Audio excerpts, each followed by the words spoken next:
Good evening. Tonight we're talking with Michael Ventura again about. Tonight we're talking about From Here to Eternity, um, starring Montgomery Clift and a whole slew of other young actors: Jack Warden, Ernest Borgnine, Burt Lancaster, Donna Reed, um, and a couple of other guys I'm forgetting right now. I don't offhand remember the year of the film, but I'm going to hand it over. 1953. 1953? Yeah, Okay. 1953. All right. Well, I'm going to hand it over to Michael. Take it away, Michael. Well, this is a very unusual film from a very unusual novel. And it's unusual in that it's about the direct conflict in the society of its time, and I believe in ours, uh, with the working class and the bourgeois. The novel, I believe, is one of the best American novels of the 20th century, but doesn't have uh, that kind of reputation, largely because it's a working class novel about working class men who, uh, of the Depression. This is a peacetime army of the United States. It was a small army. It was an entirely male army. It was an army spread thin after Pearl Harbor, which is the ending of the film. And James Jones was there in the army. He experienced Pearl Harbor. After Pearl Harbor, the United States took 2 or 3 years before it got up to strength where it could fight a war in Europe. It started out fighting in the Pacific because it could, but it was going to take a while to fight in Europe.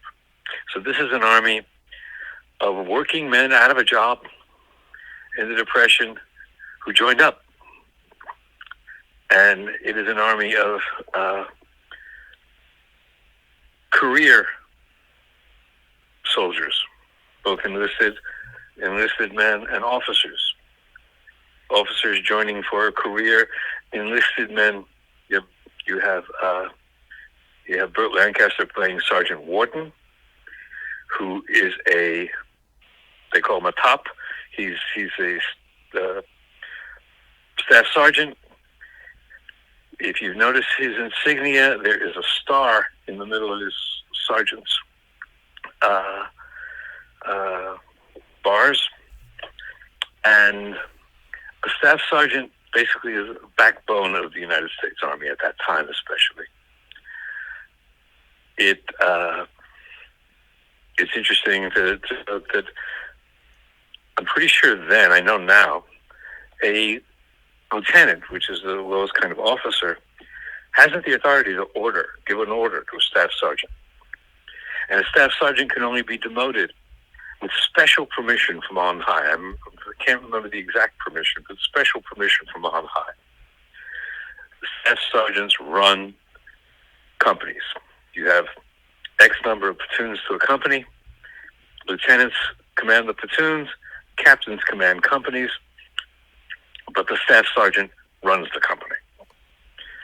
And then you have several companies in a regiment, several regiments in a battalion, several battalions in a division. And the staff sergeant is a pivotal figure in the hierarchy. So Burt Lancaster plays Warden, the staff sergeant.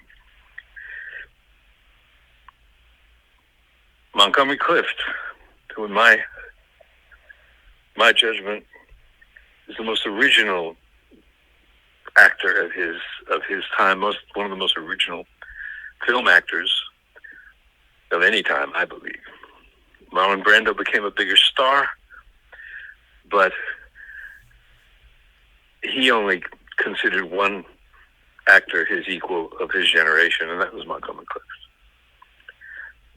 I think Montgomery Clift was a much better actor, but we can go into that some other time. Deborah Kerr plays the wife of Captain Holmes. In a very unusual part for her. She's usually cast kind of pristinely, but in the wife of Captain Holmes has who's the company commander, has a checkered past, shall we say. Ernest Borgnine plays the top sergeant of the prison. And you see this young Ernest Borgnine playing a vicious, sadistic, really, prison,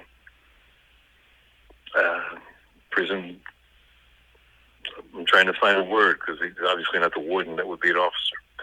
But he is the staff sergeant, basically, of the prison. He's the one who metes out justice, such as it is. And Captain Holmes, the captain of the company, who basically doesn't run it, he lets the staff sergeant run everything. He hopes to get his promotion to major through his boxing team, winning boxing championships. The story hinges on Montgomery Clift is a talented middleweight boxer who the year before blinded an opponent in the ring, not intentionally, playing by the rules, but as he says, his opponent must have had his feet planted too solidly, because the punch, he didn't think it was a special punch, harder than any other that he would throw, but his opponent wasn't ready for it and went down and never saw again. And he gave up boxing because of that. And the narrative drive of the film is that Holmes permits all his sergeants, there's 6 or 7 of them, and they're below, of course, the staff sergeant, warden, played by Burt Lancaster. He permits all his sergeants to bully and really pretty viciously bully Montgomery Clift, whose name in the picture is Robert E. Lee Pruitt, to pressure him into boxing. Frank Sinatra, a very skinny, young-looking Frank Sinatra, plays Angelo, an enlistee from New York City, Italian-American. At that time, Sinatra was one of the only Italian-American entertainers to use his real name. Tony Bennett, Dean Martin, Anne Bancroft, a bunch of other Italians did not use their real names. But speaking of somebody of that generation, Sinatra was spoken of as though he was a relative in every Italian household I was ever in, because he used his real name, the way Joe DiMaggio, the sports figures used their real names, but the entertainers did not. And Frank Sinatra really wanted this role. He offered to do it for nothing because he knew he could play it better than anybody else could. And he got an Academy Award for it. In fact, everybody was nominated. Just about Deborah Kerr was nominated, Bill Lancaster, and Sinatra got it. So you have this conflict between the working class, the enlisted men, and the officers. There's Captain Holmes as a bad officer who was eventually despised by his other officers and then is forced to resign. There's the the etiquette, which the audience of 1953 would have known very well, because most of the men of 1953 had been in the service, either during World War I, World War II, or Korea, which was going on in 1953 still. You know, we had, in a country of about 150 million, roughly, during World War II, 1 million at least, maybe I think, was it 1 million or 2 million? I can't remember, were in the services. And so everybody knew people who had served. My father was in the services. My uncles were all in the services, except for one who was not medically fit. People didn't talk about combat, but there was this experience of military. And so you knew that a sergeant could not have a fling with an officer's wife. He'd get 20 years in a military prison if he did. And yet that is the other thread of the film, where Karen Holmes, played by Deborah Kerr, and Sergeant Warden, played by Burt Lancaster, have one of the more torrid affairs of film history, because I don't think it's possible to exaggerate the energy of their scenes. And the famous scene that they have on the beach is now looked at as something kind of funny, because it's, for one, because Sid Caesar and Imogene Coca made one of the, maybe for my money, the funniest television routine I have ever seen in the 1950s. You can see it on YouTube. And they do their From Here to Eternity skit. And especially if you've seen the film, it is pretty amazing. And you have two comics at their best. So it was that iconic a moment when Burt Lancaster and Deborah Kerr are making love on the beach. So the film was very controversial at the time. But people did not talk about why it was controversial, in a way. Because here you have a working class, these working class characters, Pruitt, Sergeant Warden, Angelo, who are deeply antagonistic to the bourgeois class. Deeply. They have no respect for their working class people, the bourgeois class people who would be officers. You had very few working class officers at the time, people with origins of the working class. To the extent that the Sergeant Warden, Burt Lancaster, can easily apply to be an officer. The Deborah Kerr character, the captain's wife who wants to get a divorce from the captain, is willing to take that disgrace. Getting a divorce then was a disgrace. And would marry Warden if he becomes an officer. And Warden fills out the papers, but cannot bring himself to do it. He cannot become an officer. He despises it too much. He looks down on it. And here you had a novel and you had a film just transfixing the American public, both. The novel was a bestseller besides being a really good novel. And the film was an enormous hit, got like 9 or 10 Academy Award nominations. And yet people couldn't really talk about it. They had to talk about the romance, they had to talk about, but the basic thing in the film is the antagonism between the bourgeois class and the working class. In a time, unlike now when so many jobs have been replaced by automation and by computers, mechanical automation and computer automation, if that's the right word, in a time when labor was necessary, physical labor was necessary to the running of society. The United States was a manufacturing country.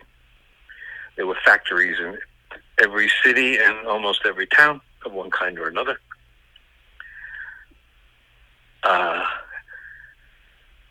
Everything was made in the USA.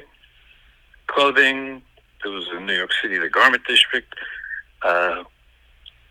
making clothing out of materials that were grown not in Thailand or other places like you see on your clothing labels now, but mostly in the South. The automobile industry, all these industries, you had a lot of working people doing that labor, that physical labor. And even in the offices, like my mother worked as a file clerk. What did a file clerk do in a big company? Everything was kept in these files. It was all physical, paper. And if a person needed a file, as the executives, et cetera, were always needing files, that was part of the work of the company, you needed a little squadron of file clerks, depending on how big the company was, to go and get the files and keep track of the files and do all that. So there was labor of all kinds on all levels. Office labor, factory labor, skilled labor. And at the same time, you had, after the war, a big construction business. They were building the suburbs. There weren't suburbs before the war. Not really. And they were building the suburbs after the war. So you had this laboring class where physical labor was a necessity for society's survival. And then you had a class that benefited from that, and then you had a class that benefited from that class. And movies didn't tackle that dead on, but From Here to Eternity did. So the novel was about, it's the energy of the film. Captain Holmes is a captain. He's from the prosperous class, the comfortable class, and which was pretty rare. They had dwindled by 1939 when this movie takes place. Also, another backdrop on this film, and I hope I'm being coherent, is everybody knew that there was going to be a war. That the war had started already in Europe. It would start several months before December 1941, when the film takes place. But it had begun in September in Europe, the invasion of Poland, Nazi invasion of Poland. And the Japanese were already fighting the Chinese and spreading into Southeast Asia. It was only a matter of time. And so that hangs over the whole picture, which ends with Pearl Harbor, where these people were stationed, which is another backdrop that the audience of 1953 would have been intensely aware of. The way my generation remembered the assassination of John F. Kennedy, and the way another generation remembers 9/11. That generation of the Depression, remembered Pearl Harbor. And so you have this class antagonism. It's a very male world. That's another reason the movie isn't more famous now, and that the novel isn't more famous. It is a very male world, unapologetically and deeply. The women in it are judged as men judge them. They don't have there isn't the network there isn't a network in the movie or in that society where women could be strong together. Yeah. And in fact, I was speaking to an old high school classmate of mine last week, a woman who we happened to get in touch. And I said, I tell people, Gene, that the girls in my class in high school were very smart, but what was open to them was teaching, nursing, and housewives. Those are the only respectable things open to them. That was right? I'm not dreaming that. And she said, yes, I became a teacher. And it was even more so in 1941. So this isn't a film that is going to get critical attention now, but it lays out that society in terms of the Army, but laying out the tensions of that society. It doesn't go into the racial tensions, except by implication, because there are no blacks in the Army. The lowest on the rung is Angelo, who's Italian, and he's called a wop. And I come from a neighborhood where if you use that language, if you called somebody that was a fight. It's kind of funny that Ernest Borgnine's calling him that. Yes. And talking about his sister, Ernest Borgnine talking about Angelo's sister. And so the film, as cinema, is a analysis of class, not in any kind of ism sort of way. There's no socialism, there's no communism, and there's no ism. Just as this is how it is. This is how the working class and the bourgeois class are in the working world, which was almost strictly male at the time. And it is a description of the working world, the factory world, the construction world. What was true in the Army was true in those places too. And then the war breaks everything open at the end. And I don't give away the very ending, because it's not, you won't, having been to a lot of films, you won't expect this ending if you've never seen the film before. Jasmine had never seen the film before, and we watched it last week, and she was shocked that was the ending. It also is a film that didn't fundamentally change the novel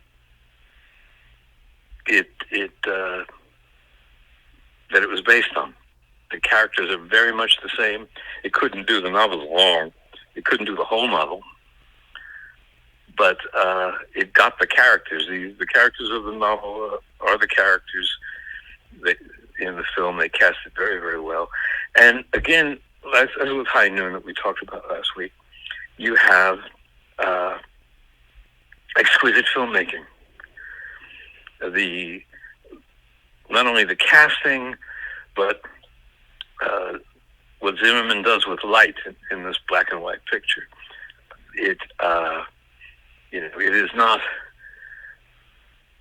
the kind of daylight you see in the East Coast. I've never been to Hawaii, but it has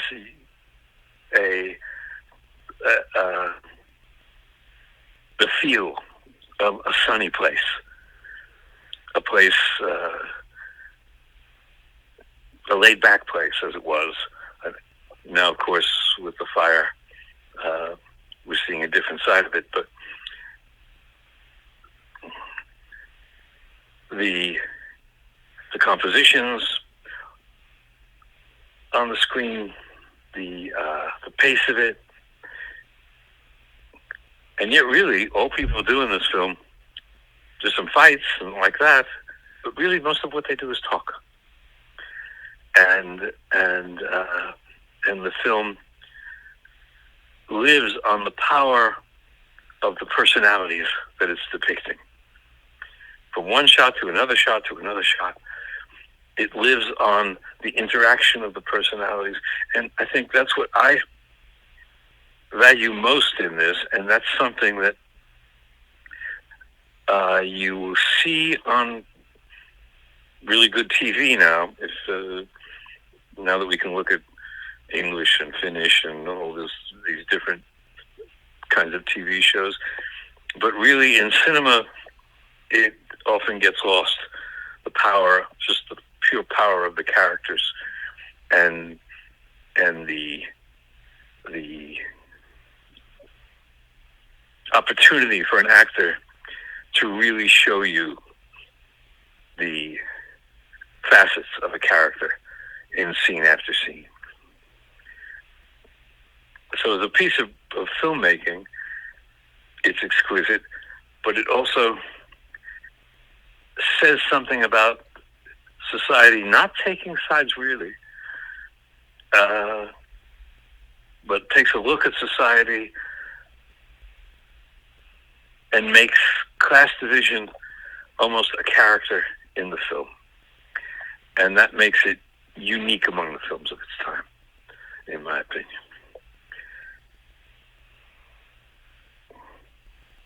How do you feel about that?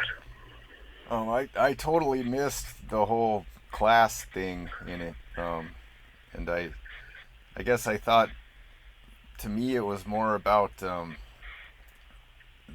intricacies of authority and the conflicts within authority, and the different motivations of authority figures, and the reactions of people under that authority.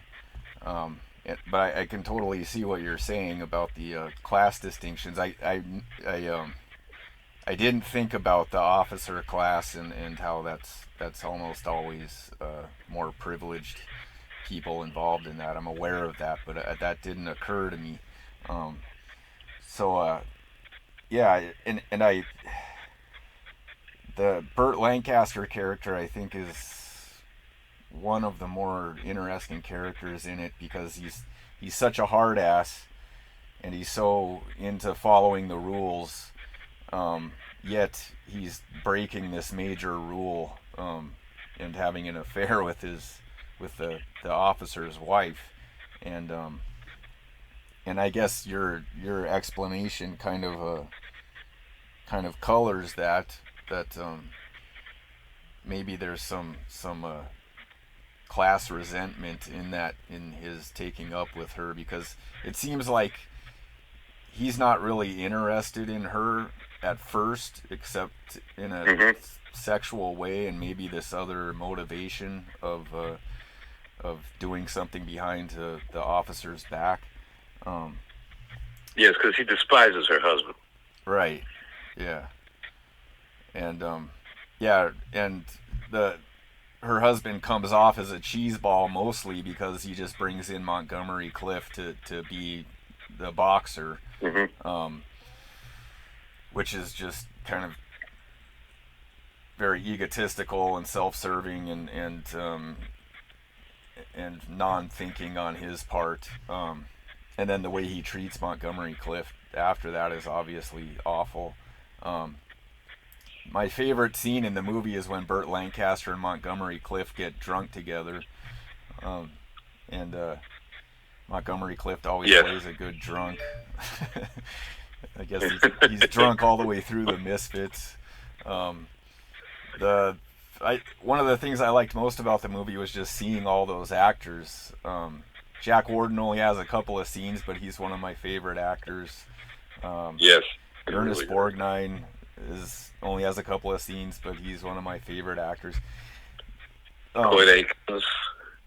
Yeah, Claude Akins. That's who that was. Yeah. In reference to last week's. And Steve Reeves, who played Superman. Yeah, that's right. I noticed that too. Yeah, he's a little more paunchy in this. Was Superman before or after 1950? During, yeah. During. Yeah. Superman was a huge TV hit, and I would bet he wanted that part just to do some real acting. He only has a couple of scenes, but he's good in them. Oh yeah. He was a good actor. He was good in Superman. Superman was a good show. Yeah. If you ever get a chance, look into the death of is it Steve Reeves or George Reeves? Yeah, It's George Reeves, right? I think it's Steve, but it might be George. It is. Yeah. George Reeves. But if you look Yeah, I into think how he died, he. it's a extremely bizarre story. Very Mm, weird Hollywood story.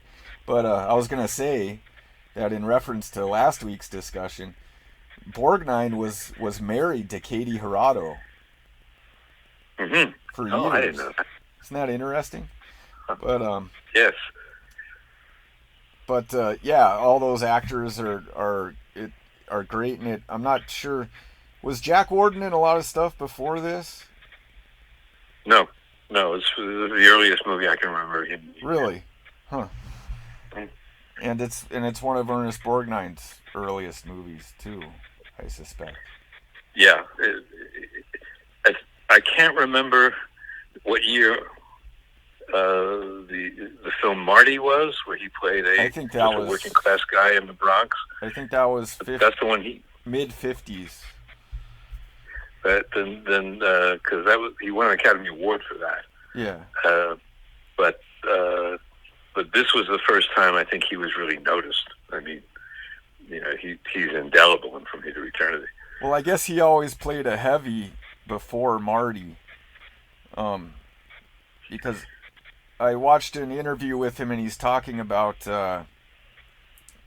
he's on the set of Bad Day at Black Rock, and Mm-hmm. who's the guy that wrote Marty?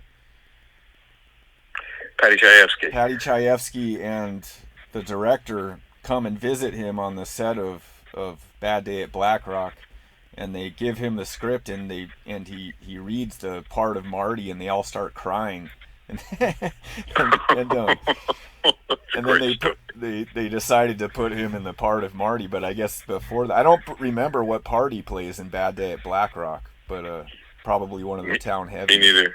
But we should do that movie sometime too. But Yes, yes.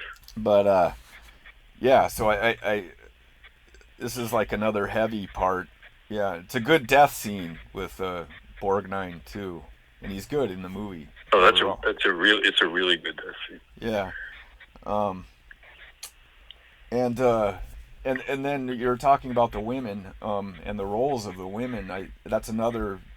I think that's the second thing that I found really interesting about the movie, and how um, you have this nobility and dignity to these women that is juxtaposed with what would be looked at as super tawdry back then. Mm-hmm. Um, Mm-hmm. Yeah. Donna Reed's job, whatever she's doing at that club, it's kind of blurry what she's doing there. But I think it's like implicated, and it's Oh yeah. and it's but she's great in it and gives a really great performance and gives all the dynamism of that role and the depth of that Mm-hmm. role very well. And she's another great actress that was also. It's funny that she goes from doing that role to the Donna Reed show, which is just Right. a total 180 on that role. But she's also great on the Donna Reed show, um, Mm-hmm. and then the Deborah Kerr um, character is kind of the same way, and it's just it's interesting. I'm not sure how. I guess there's a lot of women like that in film noir movies and things like that, but just the because the male roles aren't that complicated. They're kind of like um, it's kind of like High Noon, where you got Mm-hmm. Mm-hmm. a guy representing one kind of man and another guy representing another kind of man, Mm-hmm. and shows their different motivations. There's like the cowardly guy and the macho guy, Right. um, and I kind of saw the same thing in this movie, that each man represents a different form of masculine icon in a way, but Mm-hmm. the female characters were very paradoxical and Yes. very dynamic. So yeah, that was interesting to me. I'm not sure what it's like in the book. I feel like in the book there's probably more paradox given to the male characters, but yeah. Yes, in the book, and this is a one of the reasons it's a shame that the novel doesn't have more currency among the critical world these days, in the academic world. In the book, one whole section happens in the stockade. Pruitt is thrown in the stockade too. Oh. Huh. And a long section happens in the stockade. And you see the life of the stockade. Obviously, James Jones was thrown in the stockade as well. These are the. Is this the Marines? No, this is the Army. Really? Because so he's in.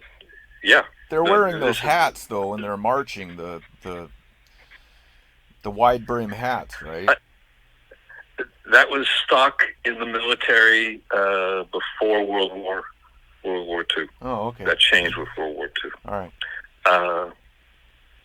And I was gonna say it was the brig if it was the, the Marines, but yeah, if it's the Army.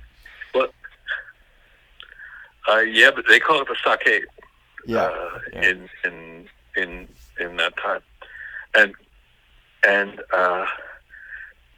there's a guy in there who's like always in the stockade, and he's kind of the ringleader of the stockade, and he's kind of a mystic. And you didn't have this in American literature at all. And what he teaches people, what Pruitt learns in the stockade, is basically meditation. Huh. Pruitt gets through being in solitary by something, and the word is never used, by a mental technique that he's taught by this other guy who's a major character in that section, not in the rest of the picture of the novel, but in that section. And it's a shame they left that out, but in the period where it was done, and in the time, you just couldn't do the whole novel. And because the stockade is almost a novella within the novel, they could leave it out without hurting the story. The main thing they kept was Angelo and Angelo's escape and his death, and then Pruitt feeling that he needs to revenge Angelo's death. Everything that happens in the film happens in the novel, but there are things in the novel that aren't in the film. Yeah. And of course, it can't be obvious that Donna Reed is a high class, right, or that time a high class prostitute. You couldn't do that in 1953. Everybody knows what it was, but you couldn't do it.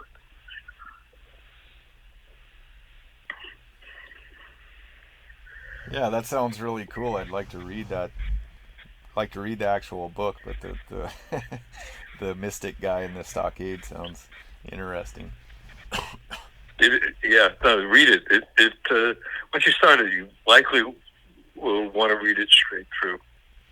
But the scene you talked about with Burt Lancaster and Montgomery Clift getting drunk, and Burt Lancaster's character doesn't approve of what Captain Holmes is doing to Montgomery Clift, and he's sure he's going to get in the stockade sooner or later. But he also admires Montgomery Clift, and he has a bottle of whiskey, and they start drinking, and they're sitting in the road, and they're challenging each other. That whole bit of we could get run over. Well, I'm not going over. I'm staying where you are. But my favorite thing is when Burt Lancaster has that line that goes something like, "Do you know? What do you hear about this love? Have you personally ever seen any of this love?" I love that, and I think that's from the novel. I haven't read the novel in a long time, but I think that's from the novel. My favorite Burt Lancaster line is when the Japanese start attacking and he goes into the barracks and the guy says, "Don't go out there, Sergeant. You're gonna get hurt." And Burt Lancaster says, "Put your pants on. You're gonna get a cold." Yes. Yeah, Burt Lancaster is great in it. He's a very dynamic guy. So he starts acting like mid 40s, right? Mid to late 40s. The first film I think he's in is The Killers, the 40s version of The Killers, based on a Hemingway story. And the story is quite short, and it is these killers come to a small town diner in the Midwest, and they're looking for the Swede. And the guys in the diner are reluctant to tell them because they know these guys are out of Chicago. They know what these guys are. They know what's going to happen if they give these guys any trouble at all. But then a kid goes to warn the Swede, and the Swede just isn't going to run. He just kind of lying down, he turns his face to the wall and just waits to get killed. And so that was made into a noir film. I think Robert Rosen directed it, but I'm not really sure right now. And Ava Gardner played. It's one of her early starring roles. Played the gun moll, and Burt Lancaster's role was really fleshed out. But it was his first. It was when everybody noticed him. I don't know if he was in a film before that, but that was when he was noticed. And the same thing for Ava Gardner. That was when she was noticed. I forget who the male lead is. He's not the lead, but he has a critical role. And he does a slew of kind of film noir movies, like from the mid to late 40s, right? I don't know how many he did. He did a few. Yeah. And then with this film, really, I think in this film is when they realize he can play a romantic lead, he can play an adventure lead. The guy can carry a movie. And then he's in a bunch of things. You know, he's in like Trapeze, which is an amazing film, in which he and Tony Curtis do most of their own stunts. And he and Kirk Douglas, he plays Wyatt Earp, and Kirk Douglas plays Doc Holliday in The Gunfight at the OK Corral, which I don't think I think the acting is wonderful in that movie, but I don't think it's a well done movie, well constructed movie. It's kind of slow. And then one of my favorite pictures, and I think we watched this together, is Valdez is Coming. I think we had the video of that, and where he plays a Mexican, and it's 1970, I think, and that film was made. But he could play anybody. I mean, he could do anything. And that film you like, The Swimmer, which is a really good film. Yeah. That was in the late 60s. Yeah, he in a sense he does kind of play the same guy. Like he has the same mannerisms the same pronounced mannerisms in every movie. Kind of like Kirk Douglas, you know, and but what's that movie Vera Cruz where it's him and Kirk Douglas? Western.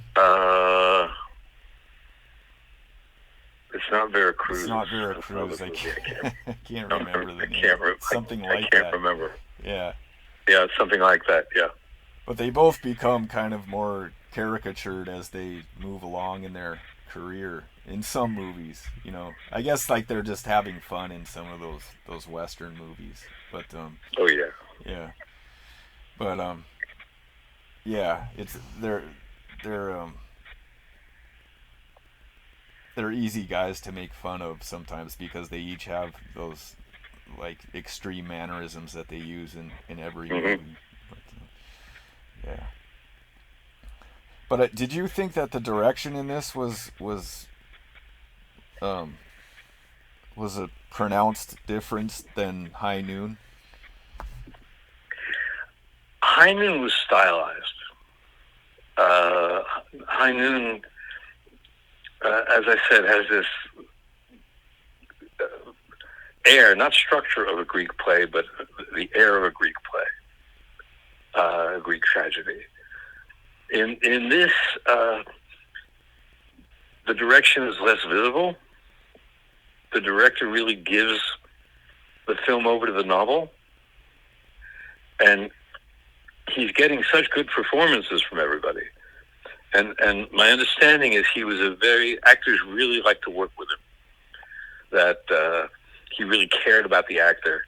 He really wanted the actor to feel that they could really contribute. And so in this film, I think the direction is kind of invisible.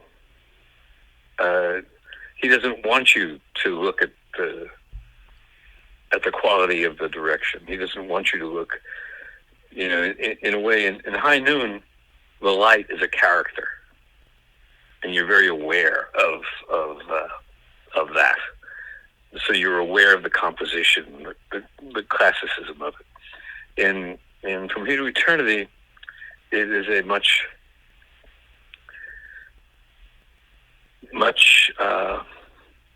more involved picture, more involved story, and he wants you to be aware of the characters. He gives each character, even the minor characters, moments in the sun, so to speak.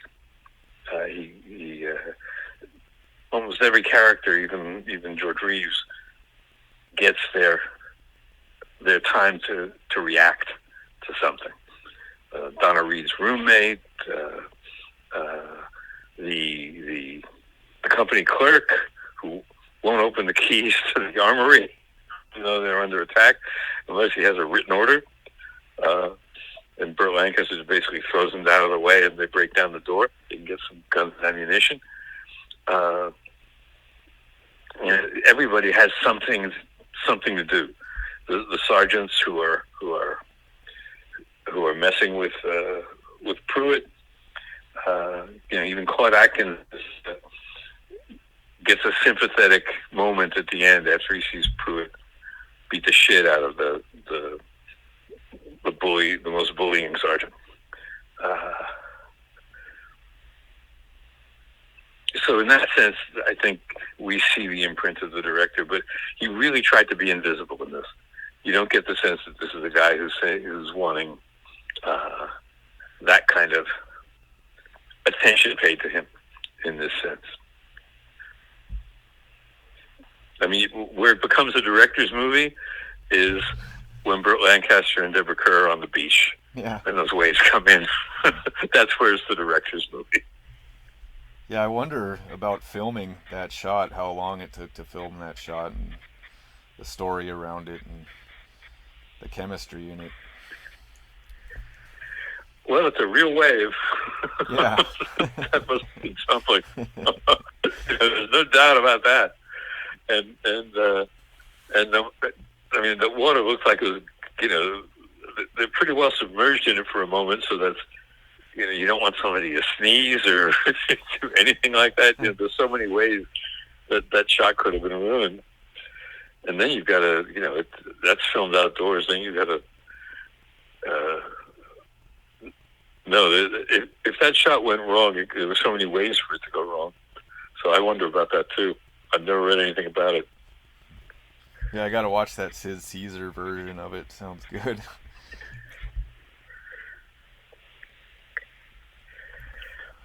Well, is there anything else? Well, that's what I've got. No, nothing I can think of. All right. I like your take on the basic theme of authority and reaction to authority. I think it's definitely there, and how authority is taken on, because in a sense, the officer class of the film redeems itself sort of at the end when the general demands a resignation of the captain for what he'd been doing, and that it would do the Army immense good if Captain Holmes just resigns and goes home in shame instead of having a court martial. And so there's that. But yeah, it's like they throw that scene in. Maybe even politically, they had to throw that scene in. You don't see that scene, I don't believe, in the novel. Huh. Yeah, I wonder what the Army had to say about this movie too. Well, it's very respectful of the Army. Yeah. I mean, Pruitt says, "I love the Army. I'm not, the Army." He's asked, why are you taking this? Why don't you just, when your time is up, just, no, I'm going to re-enlist. I love the Army. Yeah. So there's real respect for the Army from not from Angelo. Angelo is, by the time all this is going on, he just wants out. He doesn't respect the rule. He doesn't, he's just thinking about having a good time.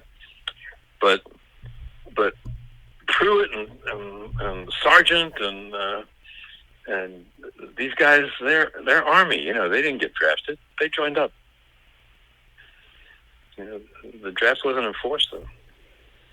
That didn't happen until a little bit later, once the war was declared. Yeah, that scene you just mentioned where they're trying to get into the ammunition hold is also kind of on the nose about like futility of stupid rules and authority too.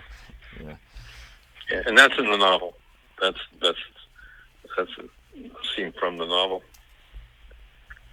Yeah, no, I think